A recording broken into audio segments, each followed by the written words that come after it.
When I landed in this land, I didn't know one word of English. And today, after 27 years, all my life here, and I love America. I love it.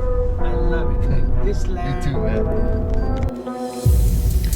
Welcome to Uber Stories and Anecdotes, a podcast that explores the wild and the wonderful world of Uber experiences. From the wild to the weird, the funny to the downright frightening, we'll be taking a deep dive into the fascinating stories of Uber drivers and riders from all around the world. We'll be talking to drivers about their most outrageous experiences and hear some stories about them leaving their homelands and their journeys towards the United States of America. You'll hear tales of those trying to grind towards a better life, the heartwarming, the funny, and sometimes the downright scary stories they share. So if you're ready to be amused, surprised, and taken on some interesting rides, join us at Uber Stories and Anecdotes.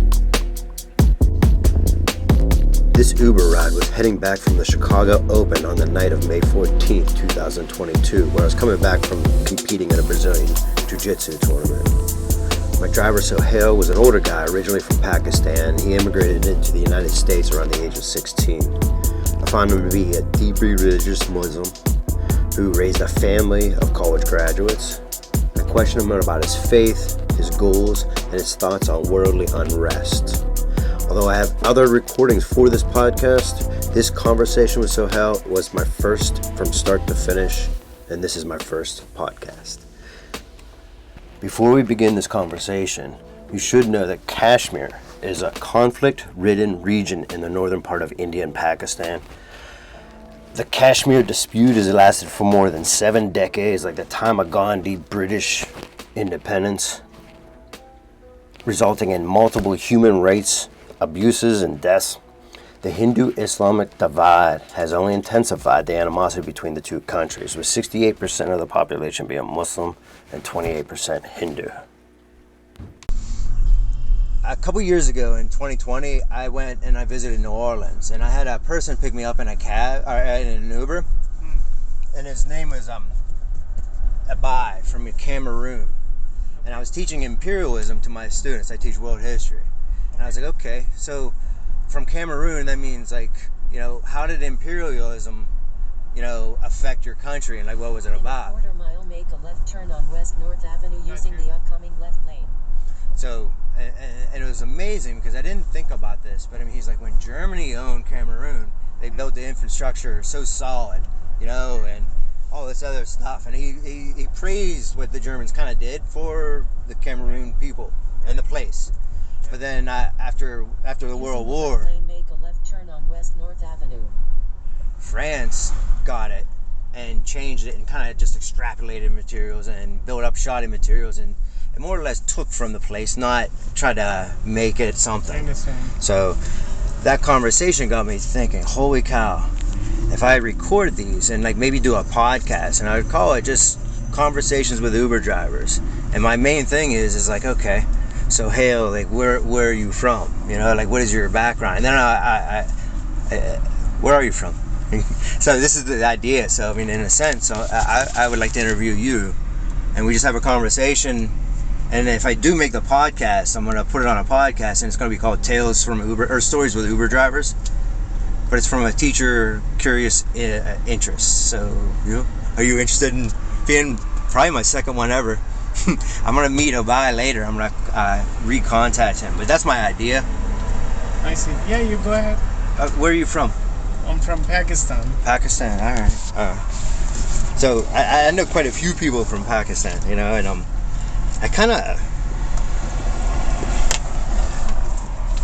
wonder about the conflict with Pakistan and Hindus, and especially Kashmir, and from a perspective, what I like is it's from a perspective of somebody from the area, not from what I read in a textbook.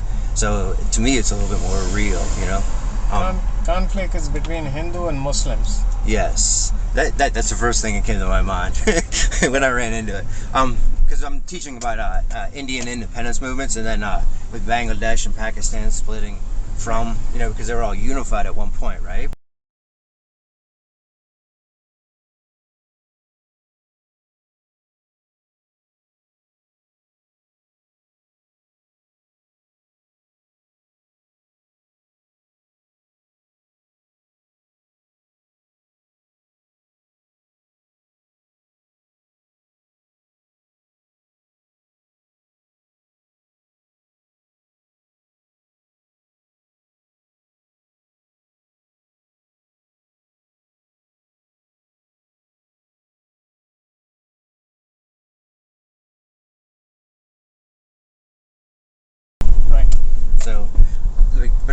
why is there still animosity Just towards ahead, each make other? a left turn on Robert Kingery Between Highway Pakistan using the and upcoming left 2 India? lanes. I keep on reading Kashmir. It's like there's always like bad stuff happening around Kashmir. When the division happened, when they split Pakistan and India, they left that chapter Using the open left 2 of lanes, Kashmir. make a left turn on Robert Kingery Highway.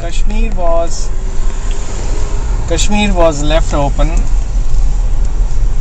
No decision was made on Kashmir that who will get what. So half of the Kashmir came in Pakistan side and half of the Kashmir stayed in India side.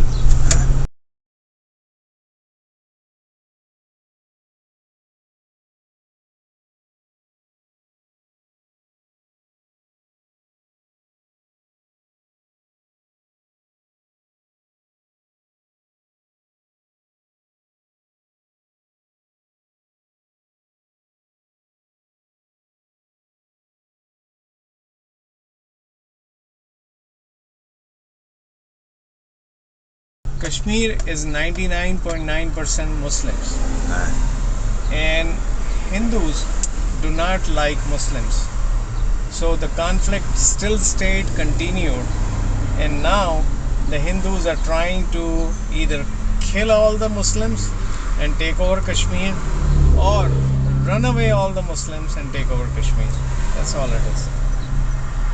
I don't know. As you're explaining that to me, it reminds me of Israel-Palestine in some ways. Exactly. Yeah. That's what is going on. Thank you. That kind of helps me understand Kashmir a little bit. Are you you practice Islam? I practice Islam. Are you devout? Do you pray five times a day? And I pray 5 times a day.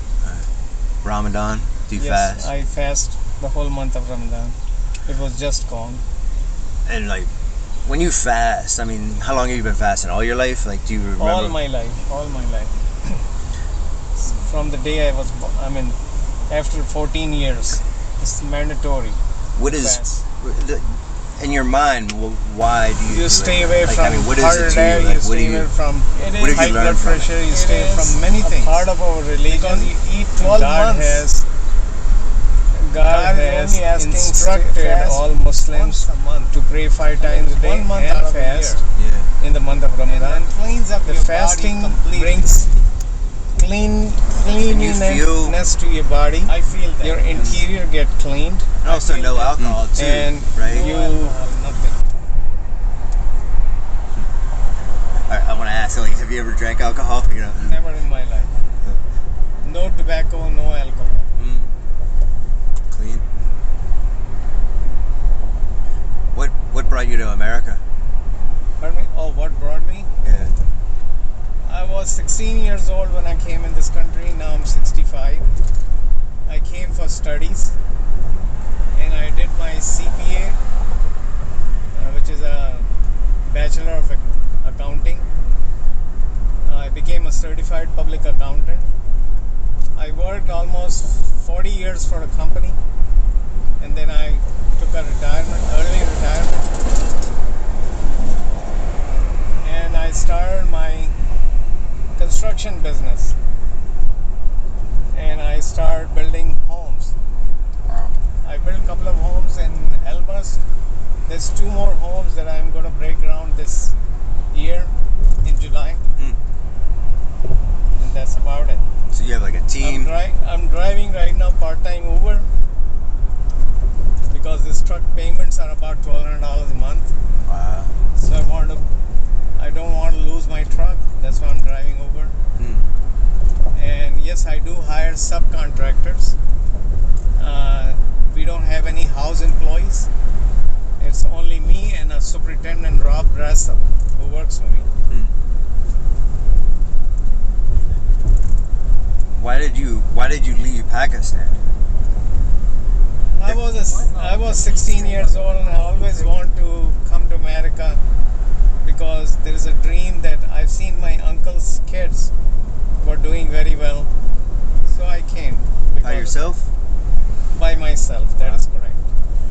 Was there somebody here to receive? And that's amazing. My uncle was here to receive me. And then in 1 month I was on my own. Wow. So how did you navigate schooling and stuff like that? My first job was working in a laundromat, and then Jack in the Box. If you remember Jack in the Box, yes. in early years, I was employee there first. Then I became assistant manager. Then once I received my green card, I went and applied for a loan. I got a loan, and that's how I went to school. And I was working nights and working in school, doing school in the morning. So when you were 16, 17, 18, you weren't technically going to a school? Technically going to school, right? I did my high school here, and I did my BS here, undergrad. CPA. Yes. Okay. What was your father like? My father was a businessman, always. He was in a oriental rug business. He was manufacturing rug, and that's how I came in business. So was that a family oriental? Like, I mean, in my mind, I went right to the Silk Road almost. Like, Yeah, you know. oriental rugs means those Persian rugs Yes, yes. that you put it on hard floor. He was manufacturer of the Persian rugs. All right. And He was importing those rugs to England, to Europe. and He was not getting wealthy out of it, but he was living very well. did he ever give you any advice? Your, you know. Yeah, he did give me advice. That's how I became a businessman. I was involved with him in my childhood, and I learned 1 mile proceed that straight business on is the Willow only way that you can grow. Huh. And that's how I started.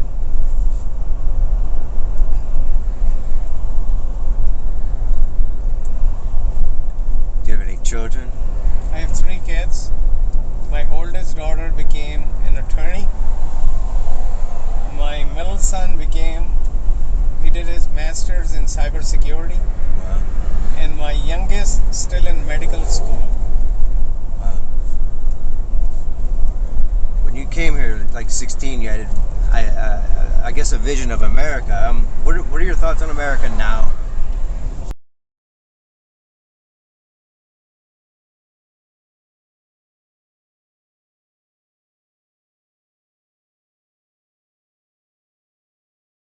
And that's why I got married here. I got 3 kids. In a quarter My mile, wife was proceed also straight born on here. Route 83 using the upcoming She's left also lane. from Pakistan, but born Pakistani American.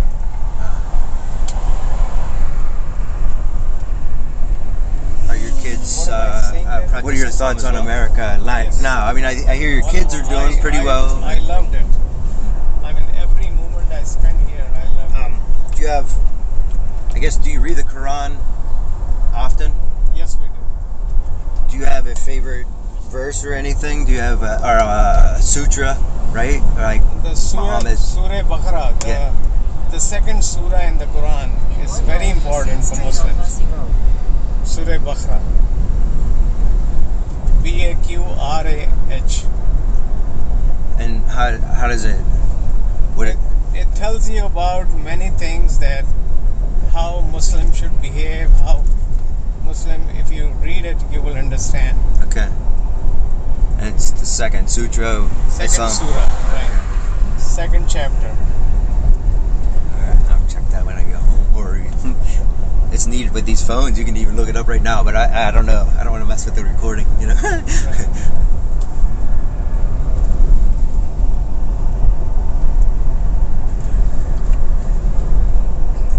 Do you watch the news? Yes, I do. Every day.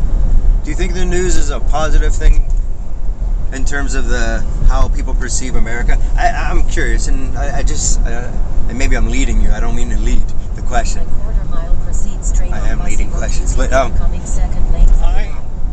I cannot comment on that. That's fun. And I think I got nervous when I asked it. You know, like I like to hear stories where people are happy with America. And it seems like there's so much mean, and so that's my side. I'm very happy with America. Cool. And I'm I happy think you're happy. this is the only safest country in the world where there's not any dirty politics. Huh. I mean, I bet there are dirty politics, but it must not be that bad, Like, Right. I can see what you mean. Like, my wife's from Trinidad and Tobago, and her uncle once said that the reason why he came to America was like that America has justice. I think that he's right about that. Yeah, I like that.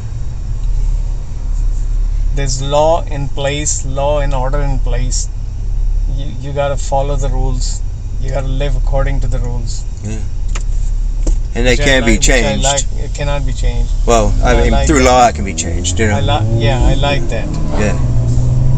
But then it has to be right. It takes a while to change those laws. Wrong is wrong, right is right here. Mm-hmm. Do you have, if you had a desire for the world or an individual, if a desire to share with people, or it's a hard question to ask. I don't understand you. Yeah, let me ask. I'm trying to formulate it right. This is technically my second time trying it, so I'll get better at this. So it's a bad beginning, but it'll be raw. But I appreciate you speaking with me so far. I enjoy the conversation. I'm trying to get some good questions in my head and roll through.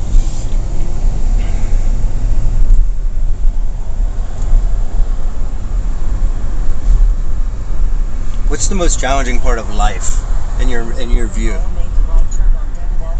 Challenging part of my life is there are different times, different things that happens in your life. Just got to stay focused. If you don't stay focused, you get out of the.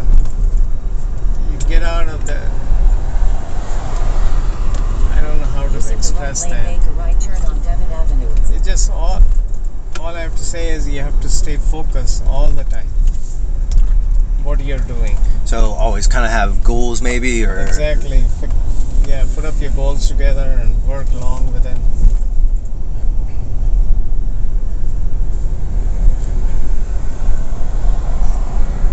You ever have like a moment? It was just like the happiest moment of your life, or a few, like. The happiest moment of my life is when 2 of my kids graduated. That's when I figured out that I accomplished my goal to give them the proper education that they can be on their own foot. That's an awesome goal for a father. Yes. Congratulations. Thank you. Is there anything you kind of wish you would have been able to do over again? Like if you can go back and kind of alter the path a little bit, change a choice? I didn't understand your point. That's a good, I like that. There's wisdom right there. Thank you. Do you think Islam helped you stay focused? Pardon me, sir? Islam. Do you think Islam helped you stay focused when you say? Yes. Yeah. What are you thinking? What are your thoughts on other religions? Well, every religion came from God up there. It's the people who have to understand what is right, what is wrong.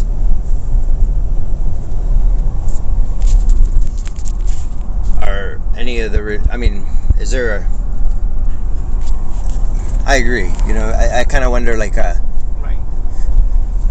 It's a person who has to decide where he wants to step in, where he wants to stay.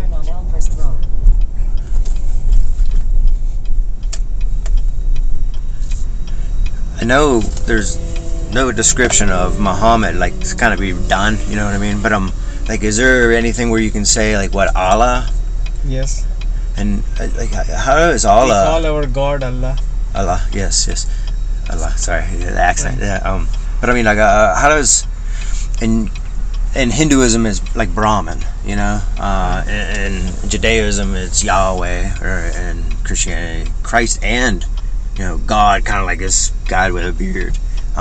What is? All I can say is Muhammad is the last messenger in this world, was sent with a message that this is the only religion that will stay till the day of judgment. Huh?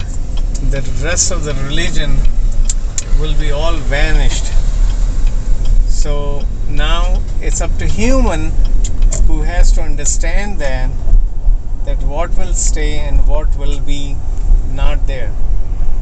Even in our kalma, it says La ilaha illallah Muhammadur Rasulullah. That means Allah is only one and Prophet Muhammad is the messenger of Allah.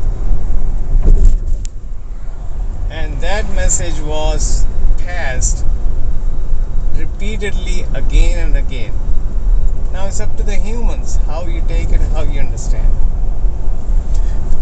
And as I teach Islam, I always say that from In a quarter mile, I make a have not slight right read turn on socialism or East County communism Okay. myself, so I cannot comment on that. and like communism was anti-religion, altogether. But I mean, Right. I guess I can't say communism is an Right, economic. like China has communists. Yeah. Yes. Right. They have no Make a slight religion. right turn on East And they County. persecute the Uyghurs. Right. What are your thoughts on that? How come it's not on the news? Well, about Chinese, I would say that they're very intelligent people, very smart people, and I don't know what their motive is. I don't understand that. What do they want out of other humans? Don't know that.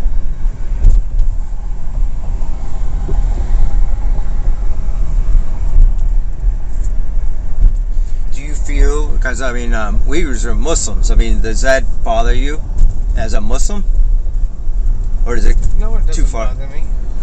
Even though like genocide and sterilization of those people? Or I mean, are you aware of that? No, I'm not aware of that. Yeah. So I do jiu-jitsu, so I roll with a guy and he's Uyghur, and they've been saying like this genocide in a sense. He's saying the genocide, and you look it up online and you type in Uyghur genocide, it's there. No, I'm not aware of that. It bothers me. It bothers me that we hear court cases by Johnny Depp and Amber Heard,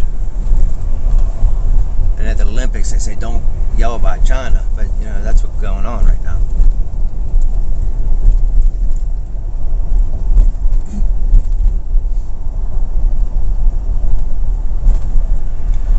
I think most of this, though, I try to draw questions just to have you speak, but I guess I'll end up talking sometimes. When I listen to podcasts, there's certain people that it's better to have the other person speak the most, but every once in a while I feel like I gotta interject a little bit, Right. I bought an instrument, like a professional instrument, to actually do this, and in my haste, that was the one thing I forgot. So, but I think I'm gonna start because this is the second one. I appreciate you. Thank you, sir. And can you say your name again? Just to make sure. Sohail Shakir. Thank you, Sohail. It's an honor. So, maybe I'll be able to find you somehow, but I Sure, will. You have my number on that. Oh yeah, I'll find you. 1 mile, proceed straight It seems like it's like when I read through it, like trying to get a hold of a buy, it's like, yeah, I gotta. They go, if I don't really have your number, but it gives me, if you want to contact Sohail, it's like $15 or something like that. So, but I am gonna create a podcast, and it's gonna be something like stories from an Uber drivers or something to that extent. Sure. And I'm sure the quality of this interview will be very poor, but it'll be an endearing early one, Sure. It's almost like an original volume. But this does have good quality, but I got to transfer it over. But it could have been much better, so I apologize about Oh, that. that's all right.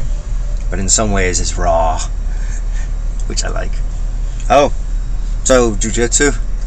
I won. I lost came in third place in my division. I was pretty mad, so I fought absolutes. And like absolutes is no weight class. It's like, and in the finals, I got to the finals and I tapped out the ultra heavyweight. So I got gold.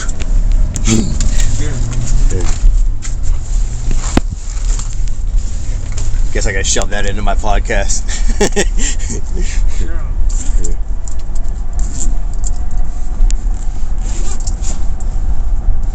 Thank you very much. Thank you. I enjoyed the conversation. Thank you, sir. And it's enlightening.